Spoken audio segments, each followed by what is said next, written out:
Namaste and good morning. Let's start this session with the prayers. Om Gurur Brahma Gurur Vishnu Gurur Devo Maheshwaraha Guru Sakshat Parabrahma Tasmai Shri Gurave Namaha. Om Sahana Vavatu Sahanau Bhunaktu Saha Viryam Karvavahai Tejasvinavadhitamastu Ma Vidvishavahai. Om Shanti Shanti Shanti. Because of the current times, pandemic is going on, many people are in suffering. We will especially chant 3 times Mahamrityunjaya mantra for those who are in suffering. If you know the mantra, you can chant along with me. Otherwise, please just close your eyes and listen.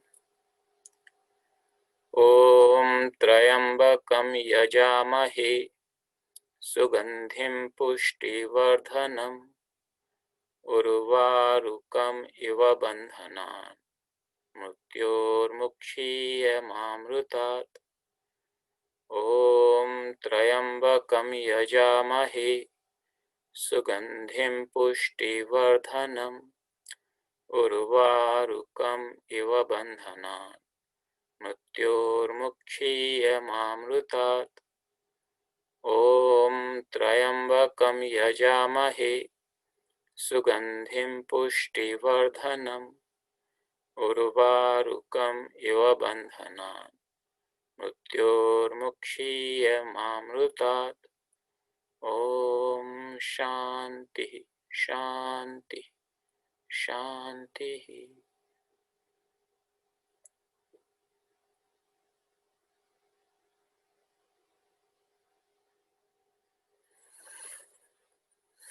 Welcome everyone. Today I want to share with you a spiritual story.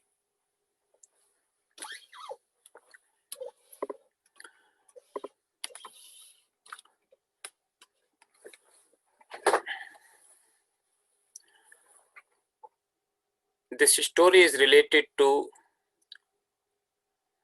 a small boy about 10 years old. And it is a very ancient story. The boy's name is Nachiketa. He is the hero of our story.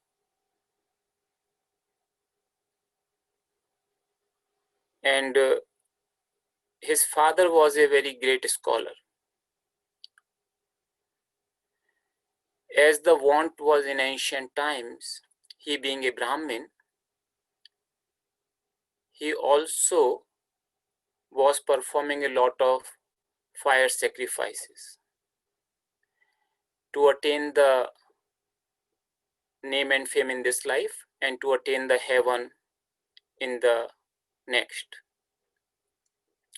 One such sacrifice involved him donating all the things which he had.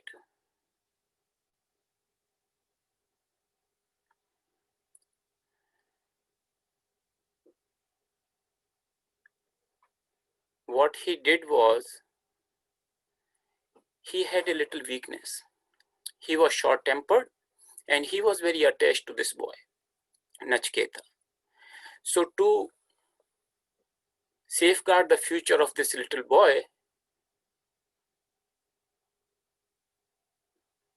he saved some of the, so in those days the property was primarily in terms of the cattle. And he saved some of the best of the cows for this boy. So he was donating all the cows which were already quite old. Some of the cows, they are described, they had drunk their last water, they had taken their last meal. They were not capable of giving the milk. Such was the condition of many of the cows.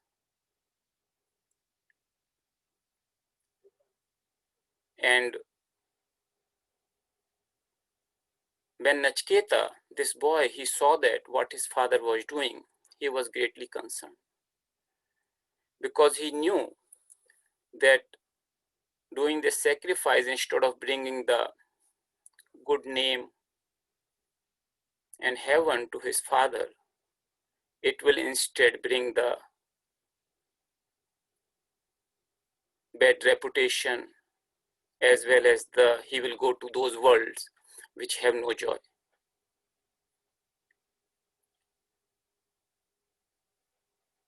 So to avoid that outcome, in those days he just could not go to tell father, hey father, you are doing wrong. So he devised some sort of a trick. What he did was, he told his father, father, in this sacrifice, you are supposed to donate everything, right? He said, yes. I am very dear to you. Whom will you give me to? To whom will you give me? So father thought of it as a bad joke, just brushed him aside. And Nachiketa asked that question again and again. And father was a little short-tempered. In front of everybody, he could not take that. And he became angry and he said, I'll give you to death. I'll give you to Lord Yama, the death. Just excuse me.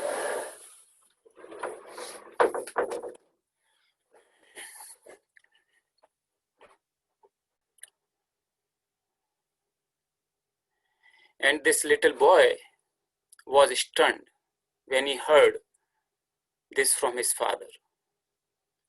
He was thinking, what is it that my father wants to accomplish by giving me to death?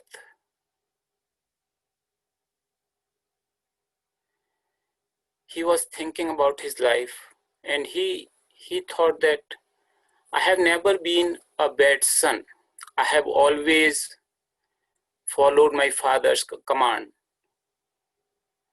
Sometimes even before he gave the command, I understood what he wants and I followed. And other times after he gave the command, I followed. But never did I disobey him. So why is he giving me this command? And then he understood that it's not that his father is really upset with him, that he wants to see him die, but out of fit of anger, he gave this command to him. And father was also very repentant, because he understood what he had done. And as the rule was that during that sacrifice, if you happen to say something, whatever you have to say, you must follow it. You cannot be speaking lies even in jest. So now father was quite upset at what he had said. And the son again came to his rescue. And he said, look, whatever you have said must come to pass. Don't be sad on account of what you have said that it will come to pass. Look at the persons among our forefathers, how they were. They always respected the truth. Think how the world would remember you. Nobody has any respect for the one who does not speak the truth, who does not honor his or her own words. nor would you attain any higher heavens. So let your words be true. Let me go to the Lord of Death. So the story doesn't describe that how Nachiketa reached the abode of death. But story says that he does go there. And it seems that when he went to the abode of death, the Lord Death, his name is Yama, he wasn't home. So Nachiketa just waited outside. When Yama's family members saw this Brahmin boy is waiting outside, they asked him, please have some food, please have some water, you can come inside. You are our guest. It is our duty to take care of you. And he said, no, my father has specifically given me, offered me to Lord of Death. I will not take anything, any hospitality from you until I see him. Yama comes after 3 days. And for those 3 days, that boy kept waiting patiently without food, without water. When Yama comes back home, his family members tell him about this Brahmin boy waiting. And they said, he is a very distinguished guest and very determined at that. He will not take anything until he sees you.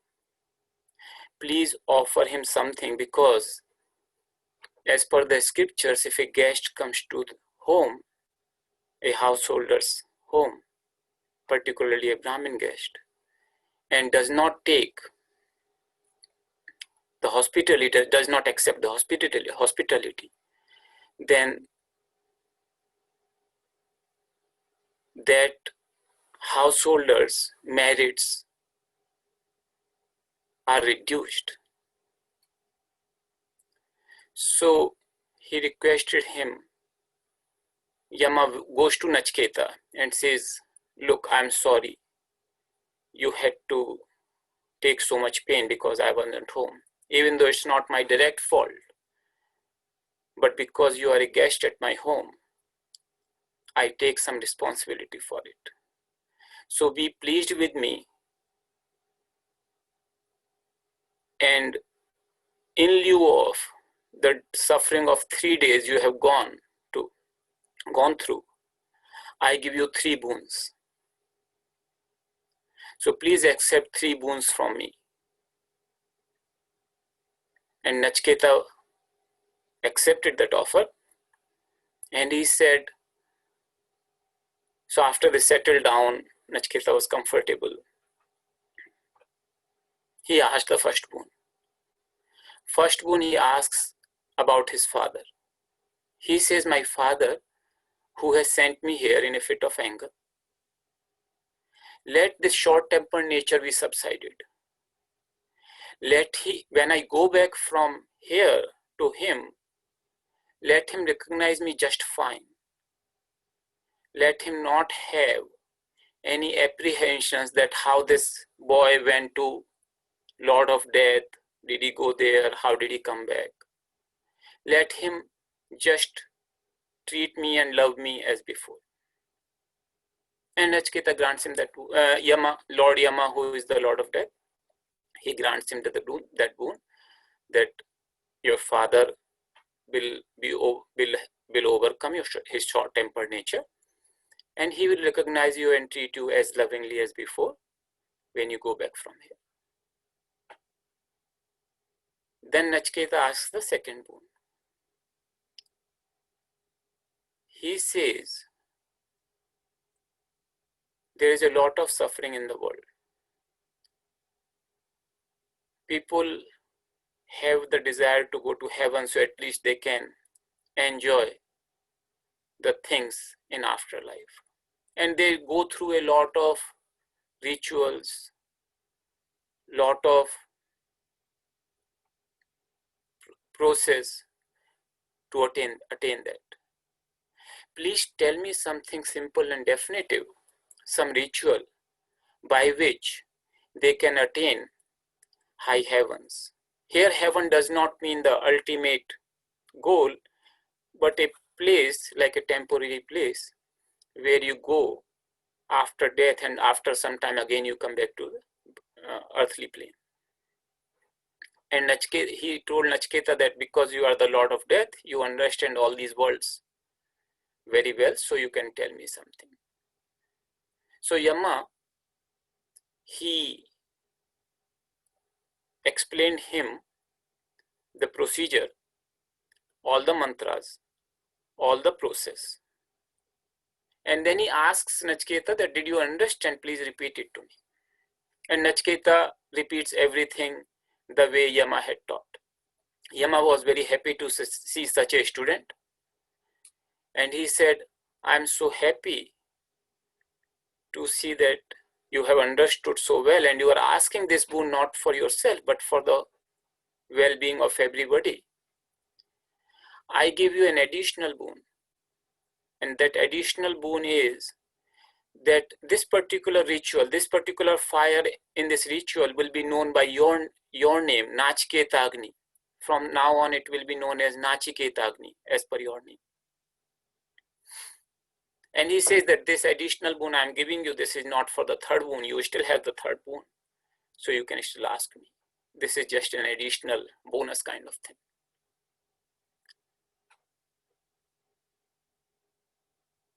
So Nachiketa asked one boon for his father, another boon for the society, and the third and the last boon he asked for himself.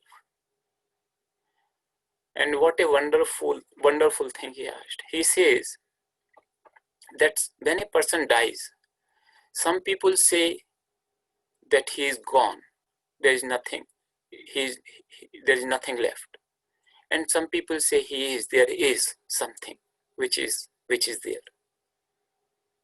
What is the truth? What is the ultimate truth of this particular thing?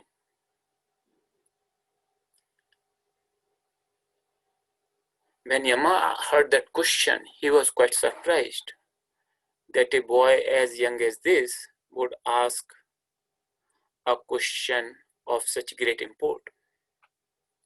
That what is the ultimate truth? So he says, look, Nachiketa,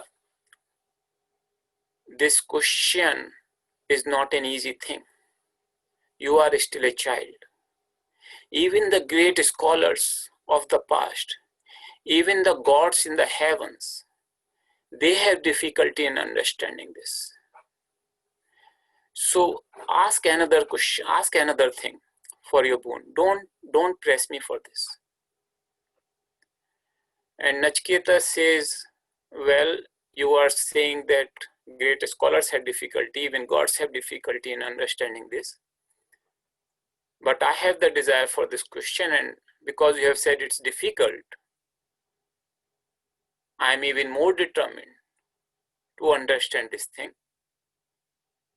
And because you are the Lord of Death, you understand life and death perfectly. I can't get a teacher like you. You would be the best teacher to explain this. So for me, that is the boon. And then Yama, when he hears this, he again tries to dissuade this boy. He says, look, instead of this boon, you are asking me this question. I'll give you anything you want. I'll give you the kingdom of a state. Not if that is not enough, I'll give you the kingdom of the whole earth. And you will be very, very prosperous. The whole kingdom would be very prosperous. There would be no rival to you to claim that kingdom. You would be absolute monarch, and people would love you. You will have the sons and grandsons living hundreds of years. if you think that my own life will be only about 100 years, then I give you the boon that you can live as long as you want. And in that position, not only can you have the best of the enjoyments which earth has to offer, I can even give you some of the things from my world which are simply not available to human beings as a very special case to you. So please do not ask this question. Ask me whatever else you want. And Nachiketa says,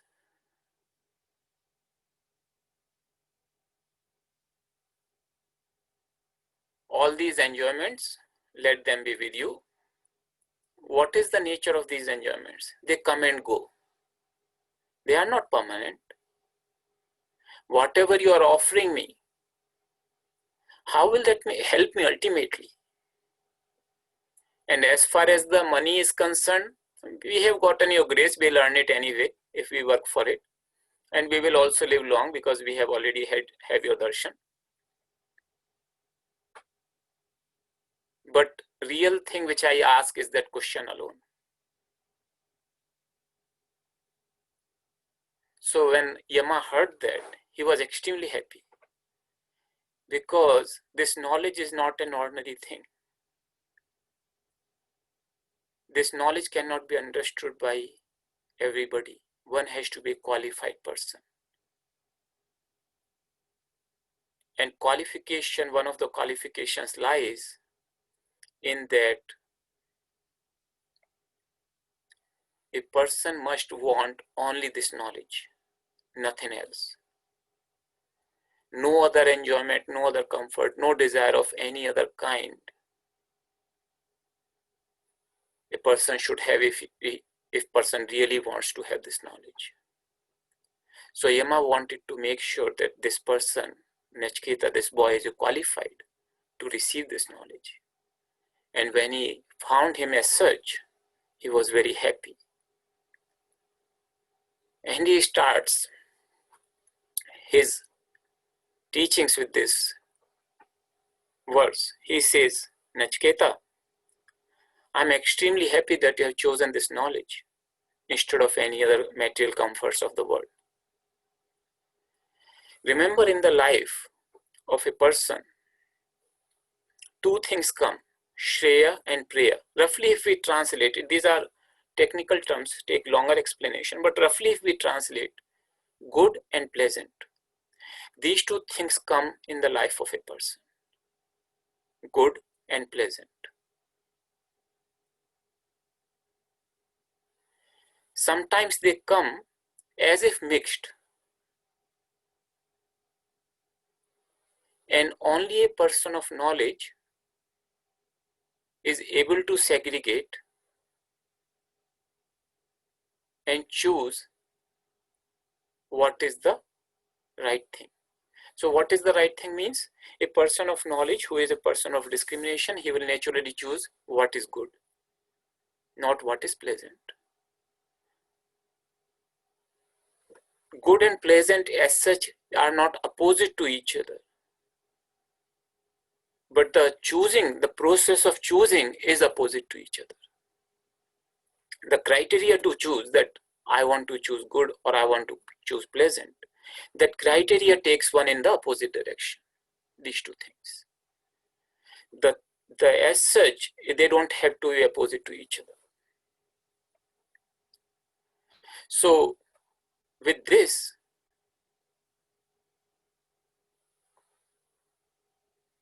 Lord Yama starts answering the question. It's a lengthy discourse because he is asking about the ultimate truth.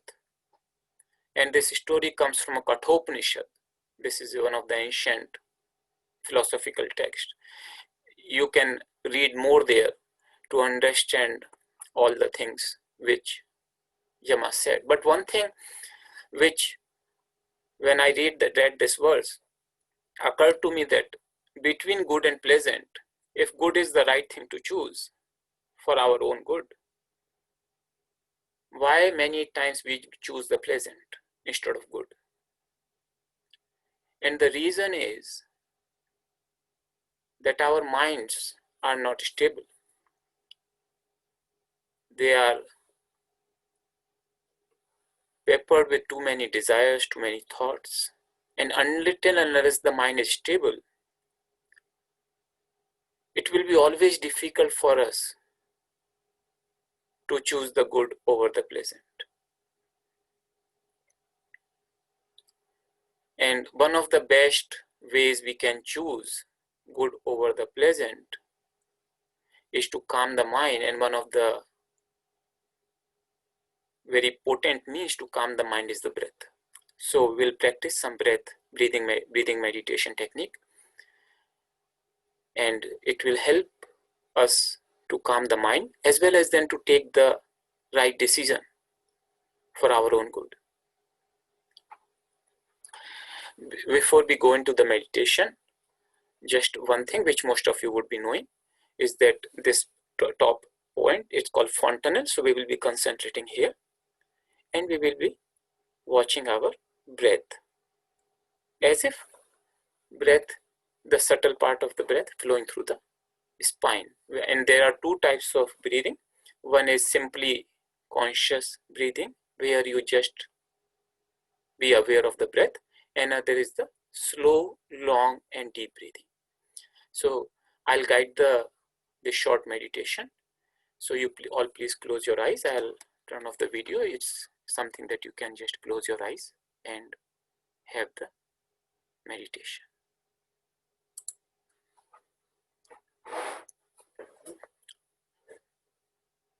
Please close your eyes.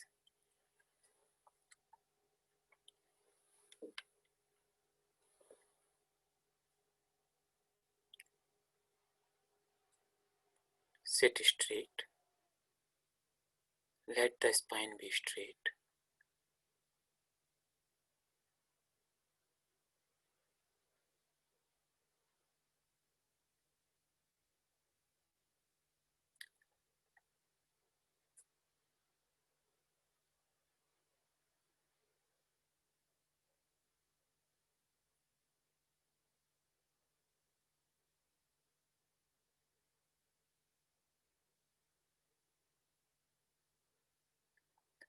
Slowly become aware of the breath. No special breathing, just become aware of how the breath is flowing in, flowing out. The air through the nostrils.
Slowly take your attention to the fontanel.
Just observe as the breath is flowing in and flowing out.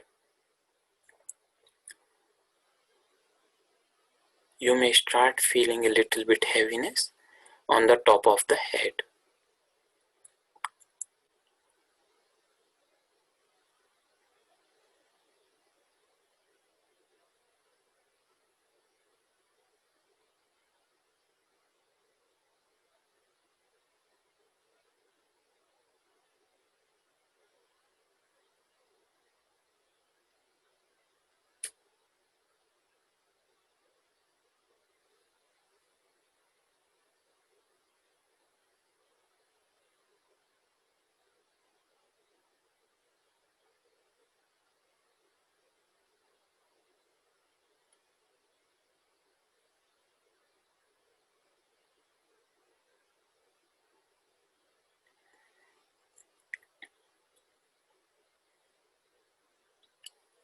Take a slow, long, deep breath.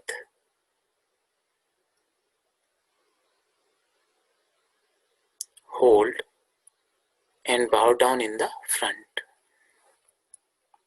as much as comfortable for you. Exhale.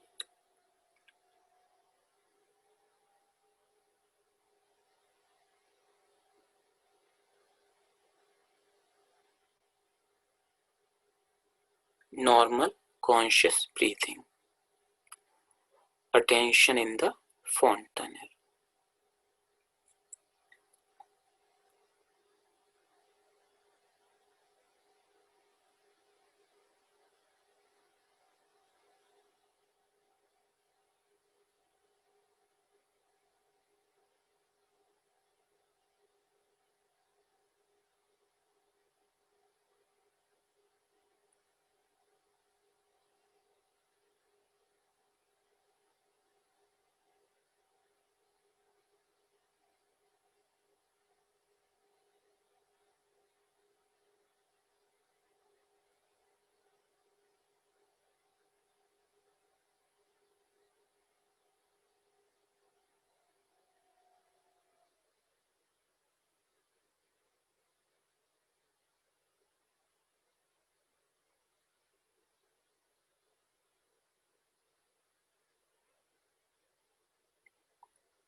Again, take a slow, long, deep breath. Inhale. Hold. Gently sit up. Exhale.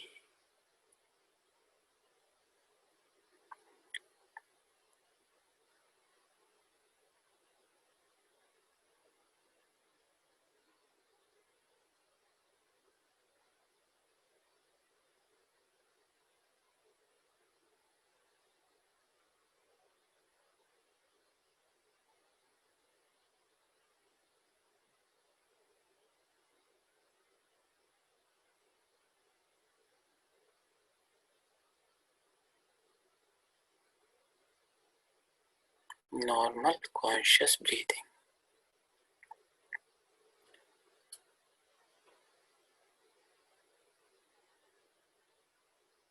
Breath is the best and easiest means to bring calmness.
Now we'll do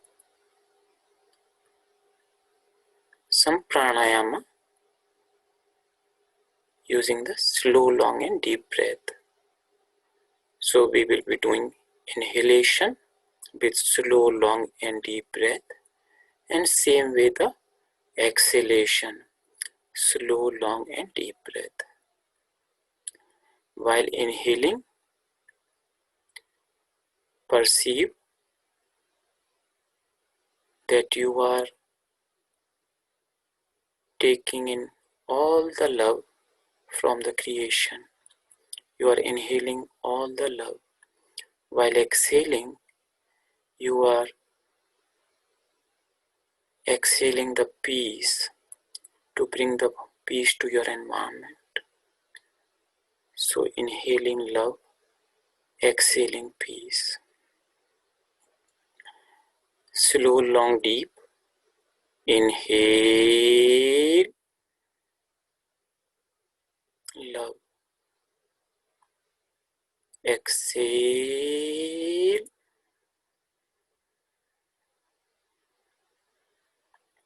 peace. Inhale love. Exhale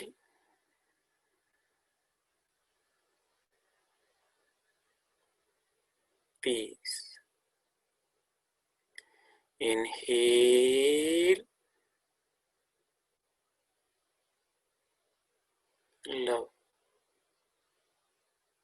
Exhale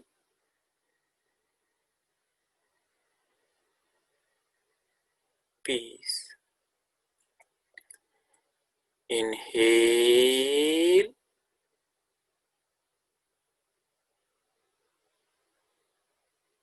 love. Exhale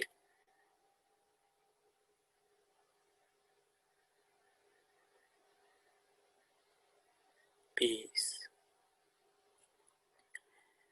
Inhale love. Exhale peace. Inhale love. Exhale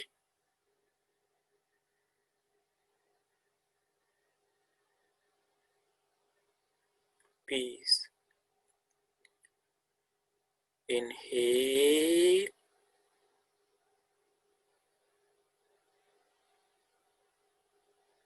love. Exhale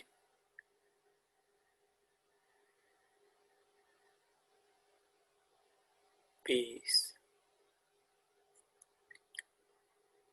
Inhale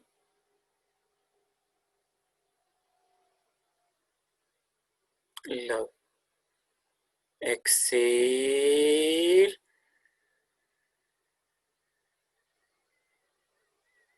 peace. Inhale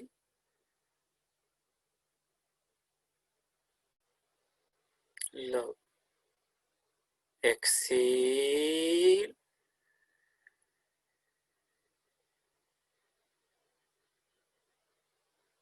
peace. Inhale love. Exhale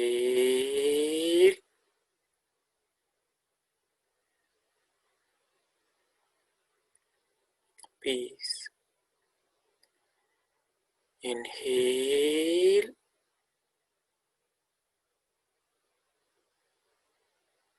love. Exhale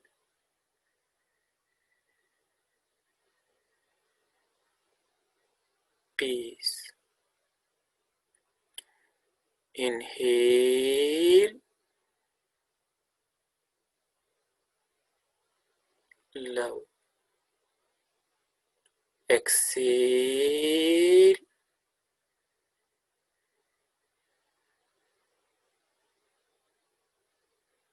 Peace. Just relax. Just relax in the state you are. Perceive yourself floating in the clouds of love and peace. You are surrounded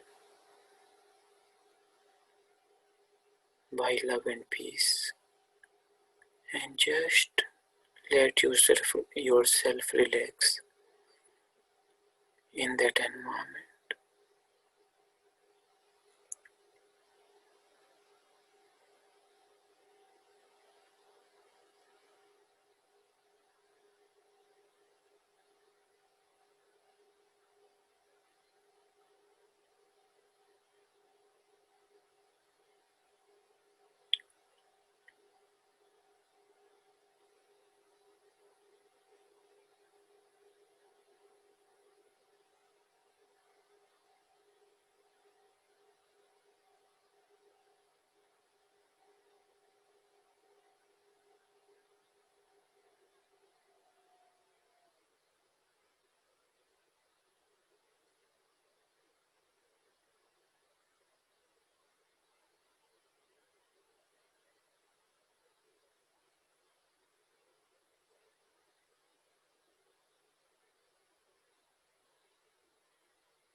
Any thoughts coming, don't resist.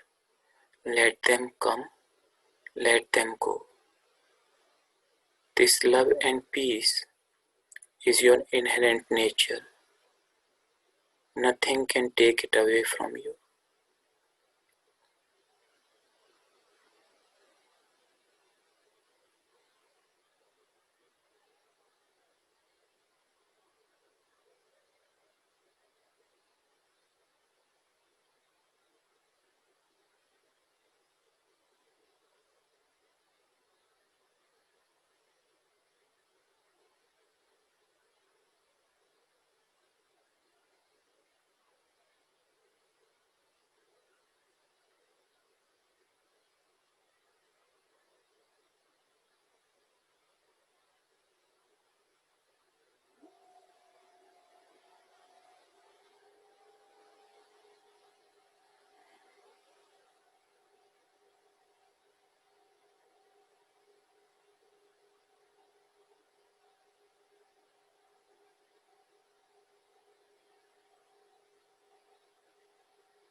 Slowly bring your attention to the breath.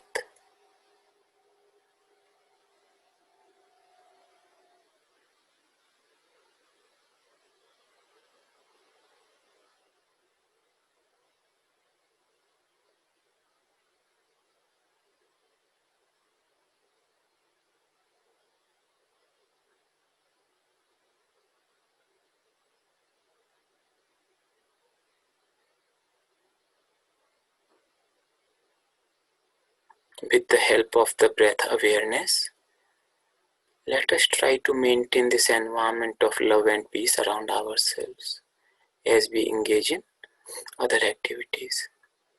Thank you all. I close with the prayers. Om Purnamadaha Purnamidam Purnat Purnamudachyate Purnasya Purnamadaya Purnamevavashishyate. Om Shanti Shanti Shanti.